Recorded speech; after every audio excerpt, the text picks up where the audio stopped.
Hey everybody, welcome to the Hobie Bass Open Series anchored by Power Pole Round 7. This is the Torqeedo sponsored New River event out of Beckley, West Virginia. Torqeedo has been investing in the fishing and kayak fishing for many years.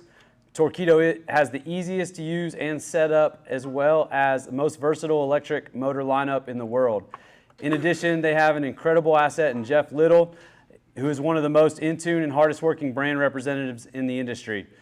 If you are ever thinking you want to complement the features of your kayak with a motor, make sure you check out Torqeedo first. I know there was a lot of questions when we threw up New River on the schedule this year, a lot of uncertainty, but you all absolutely showed out. We have had 100 or more at every event since Dardanelle ended our season last year, and we couldn't do it without all of you all, so we greatly appreciate it. Personally, it means a lot to me to bring an event here to this community in this state, and a river that has so much potential and a new challenge for our anglers. I have family from the West Virginia area many generations back, as well as the New River is one of my favorite places in the entire world to spend time and fish. Thanks for being here with us this weekend, but we now ask that you all support the local businesses in this region so they want us back in the future. Thanks to Visit Southern West Virginia for wanting us and giving us a shot this year. Thanks to Torqeedo and Jeff Little for their namesake support and investment into the kayak community for so many years. Thanks to Hobie for their continued investment and support of the activities they design products for. Thanks to Steve Fields and Corey Dreyer who are helping me out these events. Big shout out to Andrew out of Elevation Sports, the local kayak dealer here in Beckley. But most importantly, once again, thanks to all of you all for believing in this series and being here, supporting this series no matter where we go. We really appreciate you all so much. We also couldn't do this without the rest of our sponsors: Power Pole, Lowrance, Aftco, Burley Pro, FPV Power, Marine Mat, Ingo Coolers, St. Croix, Hobie Eyewear, and Yak Gear. Couple little housekeeping items for the rest of our season. Registration is currently open for the St. Croix Rods Mississippi River event out of La Crosse, Wisconsin. This will be our third visit to the mighty Mississippi. BASS had a great event there earlier this month, and we look forward to doing the same. Go ahead and get signed up, and let's keep that streak going. Soon we'll be opening up the Marine Mat Lake Sam Rayburn event for our final open of the year. September can be a little bit of a hard month to fish sometimes with the transition and all that, so why not go to one of the best fisheries in the entire country to wrap up the 2023 season. I've heard September can be an incredible time for a topwater bite out there on Lake Sam Rayburn.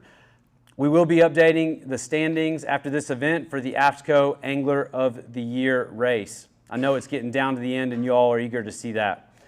As far as finding info, we send out emails to your all's TurnEX email. We've sent a couple out over the last week. There's a lot of information about times and the way processes will go. If you're ever curious about anything like that, or you want to double check something, the TurnEX email is a great place to start. We also update everything on the TurnEX and the HobieBOS.com event page. So if you have any questions, issues, those should be your first references. We have sent multiple emails this week as far as details on this meeting, the practice period, all of that. If you're not getting that, you need to check your spam folder or something like that, or maybe remember what email you gave to TurnEX years ago. But that is how we are able to communicate with you all as a community, as a group, when I make one announcement or announce the code for tomorrow night. As far as TurnEX goes, they have had some updates in the last couple weeks. We want to make sure that your TurnEX is updated. There was an update just recently, so if you haven't done that, you really should, especially in an area like this where you're working kind of against some service that isn't always great in areas. You want to always be using the most up-to-date version of TurnEX, and you can look that up on TurnEX page as well as through the emails that have been sent out to your all's TurnEX email this week. Thanks to Dwayne Wally for all he does to make TurnEX the best platform to do a CPR event and all the support he gives us personally and the anglers throughout the events. This event, we are paying out 15%, so 15 anglers and a $500 big bass will be paid out. 3 anglers will qualify for our 60 angler Tournament of Champions at Lake Chickamauga in Dayton, Tennessee this November. Every angler that catches a fish is getting Angler of the Year points, starting at a 200-point scale. So you can still get some really valuable points in this event over the course of 2 days, even if you're not filling limits or anything like that. There's still a lot of points at stake in this event. With it being one of our lower attended events, you guys can make it happen this weekend. $21,000 will be paid out and a first place prize of $5,600. Event-specific information, ramp launches and official launches. You must be using the most updated version of the launch list. This list is changed a couple times this week. If a ramp or facility doesn't open at a certain time, that is the time that a ramp is considered public. If you're camping or staying inside of a gate or anything like that, it doesn't give you the ability to launch early. You must launch and land from the ramps that are on the published list and map. Just before this meeting, I moved the drop pin for Indian Creek launch and the Whit River Bend ramp. They were off just a few hundred yards based on what I could see. I appreciate the anglers giving me that updated information once they kind of helped me see what I was seeing incorrectly. I want to give you all the best information on that possible, but once again, I'm looking at Google Maps. You guys are looking at real life situations. Those pins can be off just a little bit. I do expect you all to use your best judgment and understand that all these pins are on or very close to actual accesses and launches, and we do appreciate you all using those as the rules state. Be sure to check your path to your preferred launch before leaving. It's a good idea to save it in your maps while you still have service. It's pretty easy at some point if it's your first visit to an area to get maybe turned around, get down the wrong road. I know we just had a pretty nasty storm that threw a bunch of trees onto the roads. So be aware of that and prepared for that as you get back to your launches. As far as the boundaries go, there were hardline boundaries. Those are also on the provided map.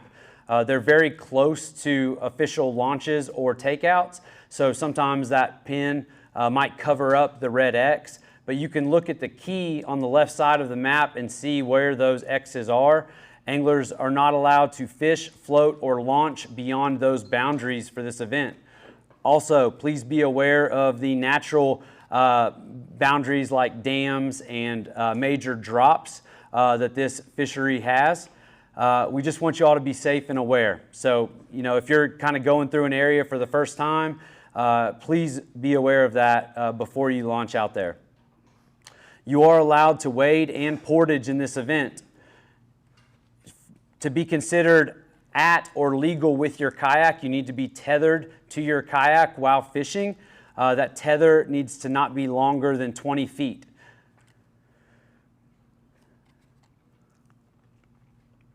I ask that y'all please be careful at all times. Be aware of others on the river. Know you are representing a kayak tournament anglers as well as this series, as well as yourself. There will be probably plenty of folks enjoying the river tomorrow, and this is an opportunity for them to see what high-level competitive tournament fishing in a kayak is all about. As far as the schedule goes, here in just a little bit, what we'll do, we have about 27 prizes from our great sponsors at the end of that table down there. We have already randomly drawn for those anglers. I will call those 27 anglers up first. You will line up right at this table.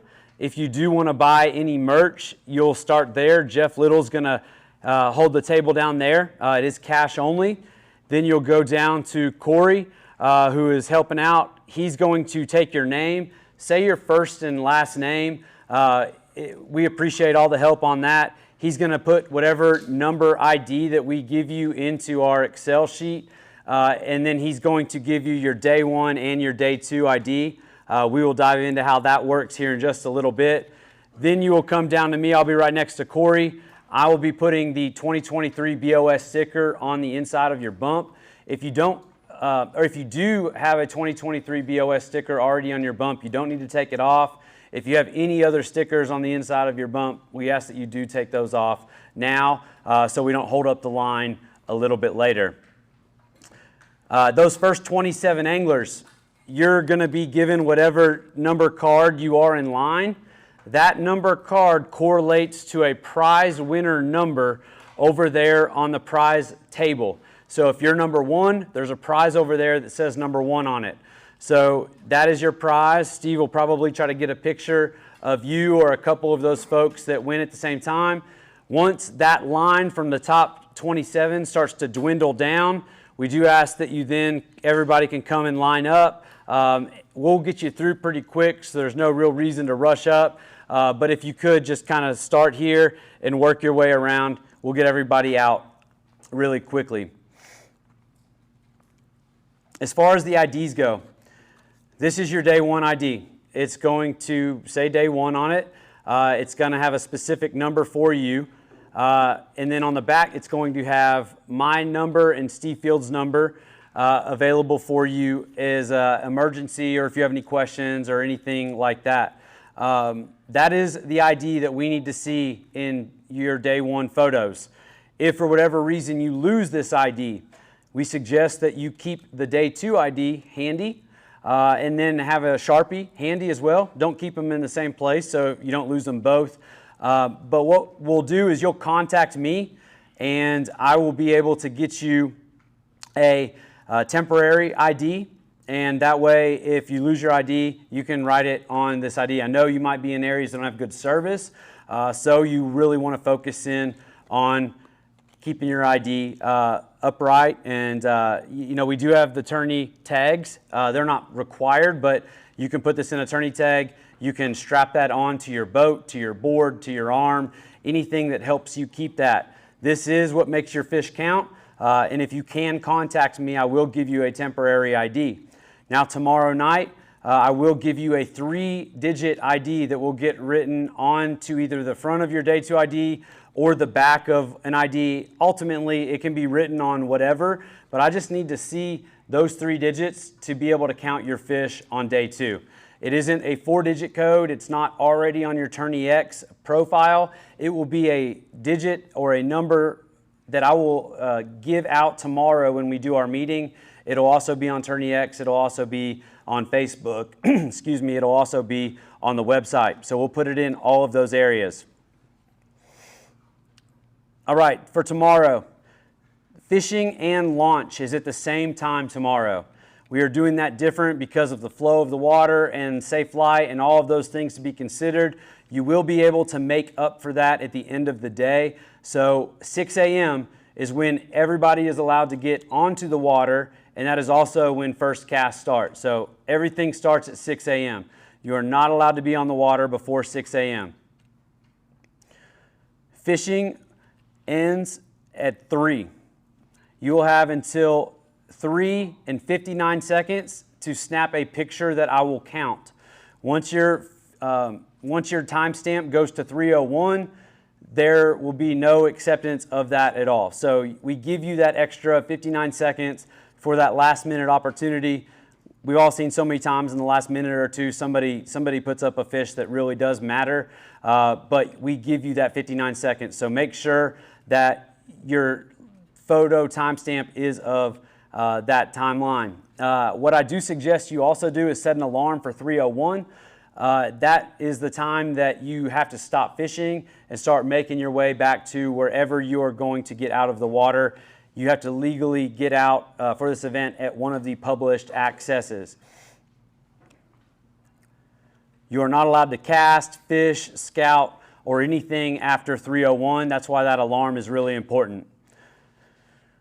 It also is not an off-the-water time. I understand that some of you all might still have some miles to cover or be pedaling upstream or anything like that. That is just when fishing ends.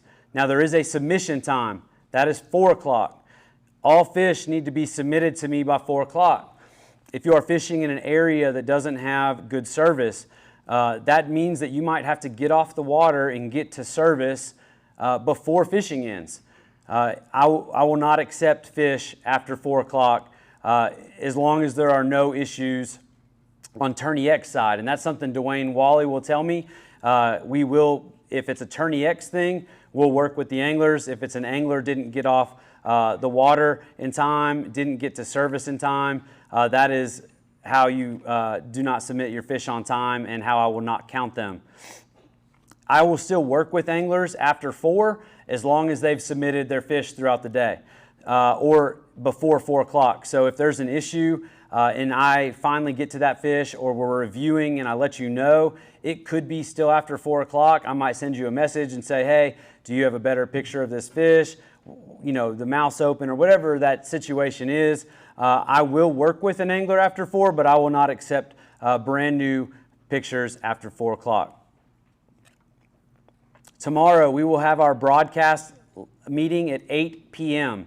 That goes over our day 1, prepares you for day 2, and announces the 3-digit code that has to get written on your day 2 ID. If you're camping in an area that doesn't have service, you are responsible for what is gone over in that meeting, just like everybody's responsible for what we go over in this meeting. But you'll have to get your ID somehow.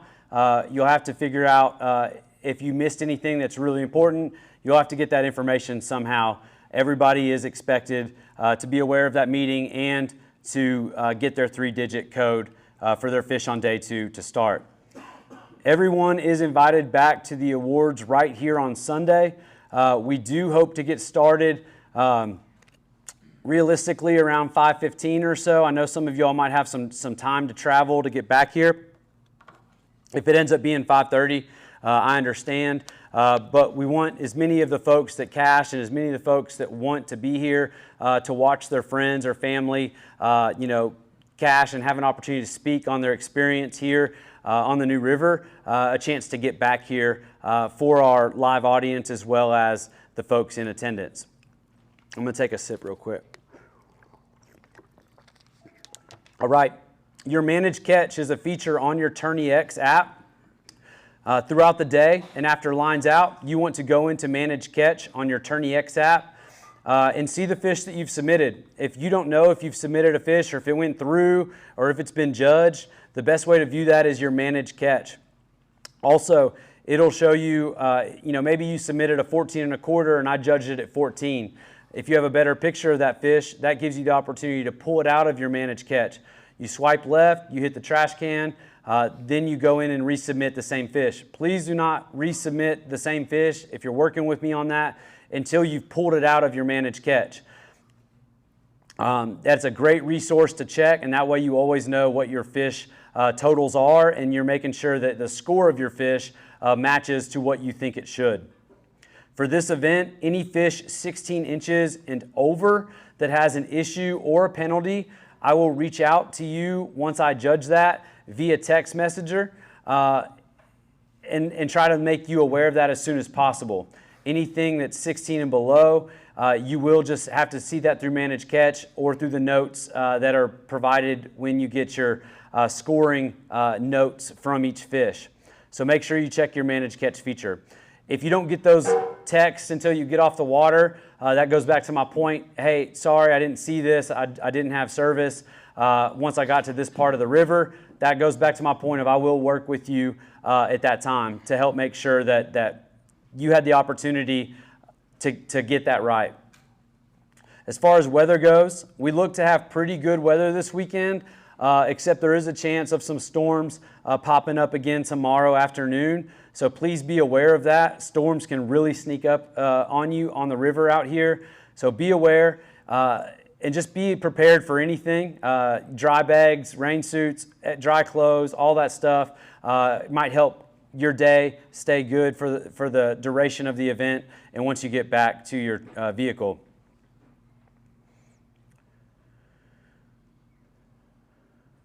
All right. I'm not going to go over the rules word for word. Everyone in this room has said that they read and checked the rules for this event. So it is your responsibility to know the rules. I'm going to go over a few things very specifically.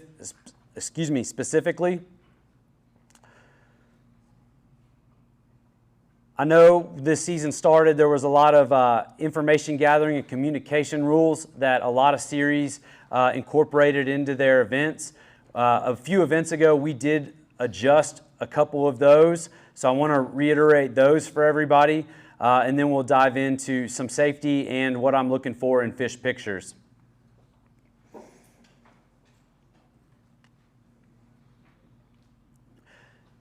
During the tournament hours of each day, which we consider tomorrow be 6 a.m. To 3, contestants may not share information about locating or catching fish on tournament waters privately through electronic devices with other competitors. However, on-water communication is allowed. If you're doing a float, if you float into an area where an angler is, and you all want to talk fishing, you all want to do your thing, that's fine, but you cannot text your buddy that's on a different section and let him know that it's going down where you're at. So in-person communication is allowed, no matter what you're communicating about. Electronic communication is not allowed. During tournament hours of each day, an electronic device may not be used to speak to anyone about tournament waters, fishing strategies, techniques, etc. So not just anglers, but also other people. You cannot use your phone for those things. The device still can be used as a means of communication to BOS staff, social media updates, safety checks, ride coordination, or anything else that comes up with family or work that is an emergency or urgent matter. We do want you all to be safe. We do require that everybody during tournament hours is wearing a proper PFD, and it's fastened and adjusted properly. This, just like any other body of water, you can get into the water from your kayak when you least expect it. We do expect you all to be wearing your life vest to be legal in this event. You guys, we definitely want you guys to represent yourselves, the brands that you represent, as well as the series on the water, both to your fellow anglers and to other people. So make sure you practice sportsmanship during this weekend. All right, I'm going to go right into scoring and photo criteria. Anglers must be able to submit their original photos to our tournament submission app. There will be no manual submissions. We will not accept any edited, manipulated screenshot or video clip of fish picture to the event. It must be the original picture. We're looking for the entire bass from the tip of the lip to the end of the tail. On an approved measuring device, I will approve it with a sticker here in just a little bit. And the picture still needs to come from inside your tournament legal vessel. So even if you're 20 feet away from your boat, you need to get back to your boat and take the picture of your fish inside of the kayak. Bass must be laying with the tip of the lip against the post. The post must be visible enough for me to see that the proper sticker is there. I know a lot of folks like to cut it off right at the edge of the lip. If I can't see where the lip is touching the end of the board and where the sticker is, I'm just not going to be able to give that fish a score at all. The tail of the bass must be laying flat on the board and will be measured to the longest point. We do allow pinching or holding the tail in this series. Bass orientation must be facing to the left, tail to the right, and belly towards the angler. I need to be able to see the device markings clearly, including the actual numbers. So don't get your tourney tag or your ID too close to the tail. Give you a couple inches there where I can actually see the numbers so I can work backwards and give that fish a proper score. If it's really sunny, if you have a really bad glare on your measuring device or your ID, please be aware of that. And that way we'll be able to make sure that we're able to give you an actual score or the proper score. Need to see your IDs both days. We went over that already. I'm looking for one overhead photo, not really back at like a drastic angle. We're looking for over top of the fish, centered in the fish. That's going to help you have the front of the fish where the mouth is, all the way to the tail at the end of the fish. I don't want you to obstruct the lips, the eyes, or the end of the tail.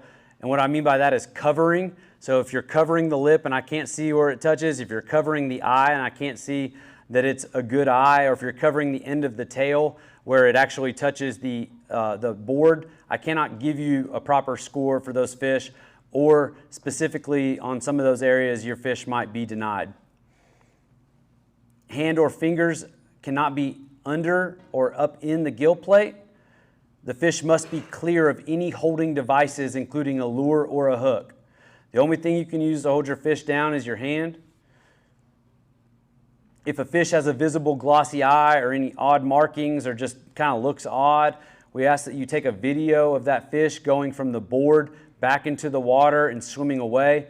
This removes all questions of this fish being alive and healthy, and allows us to make sure that we can give you the credit for that fish that it deserves. If there's any questionable issues with a fish, it should be immediately brought to our attention. As far as the scoring goes, we are only a black bass species or any hybrid combination of black bass that could exist here in a river. It has to be 12 inches for it to count, and it has to be 12 inches with the mouth closed, completely legal, and all the things that we just talked about. So if it's cracked or anything like that and it isn't 12 inches with the mouth closed, you're not going to get any credit for that fish at all. As far as penalties go, if the mouth's cracked or slightly opened, that's going to be a 1/2 inch deduction.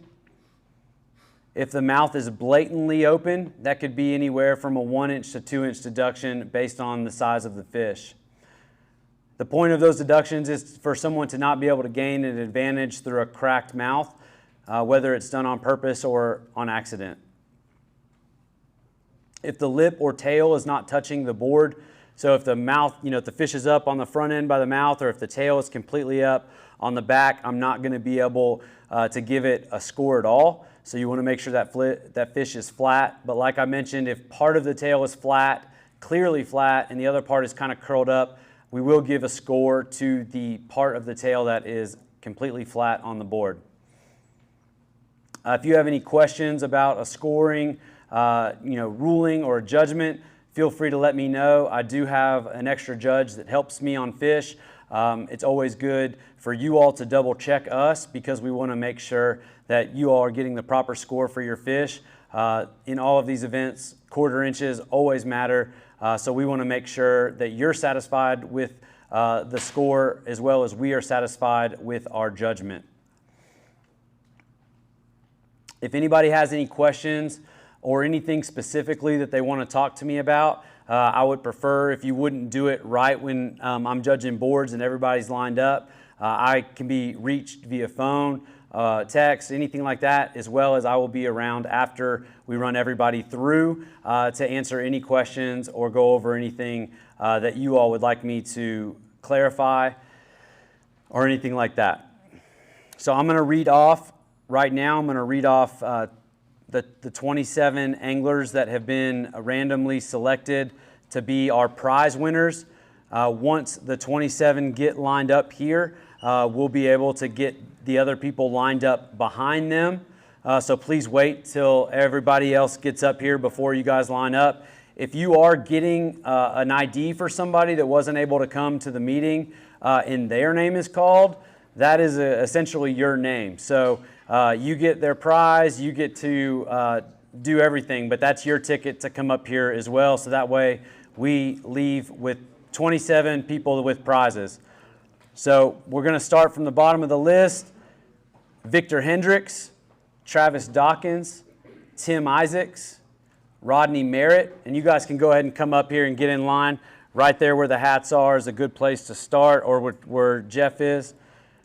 Reese Stoughton, Nick McGuire, Mike Matthews, Chris Kirkpatrick, Kevin Ramsey, Joseph Costa, Joe Parkala, Joe Machado, Jim Orr, Jason Isaacs, Eric Tracy, Eric Hawks, Drew Gregory, Colton Hutchinson, Chris Davis, Brian Coyne, Brandon Prince, Brandon Berlinski, Bill DeBurra, Arlie Minton, Amos Hicks, Adam DeWitt,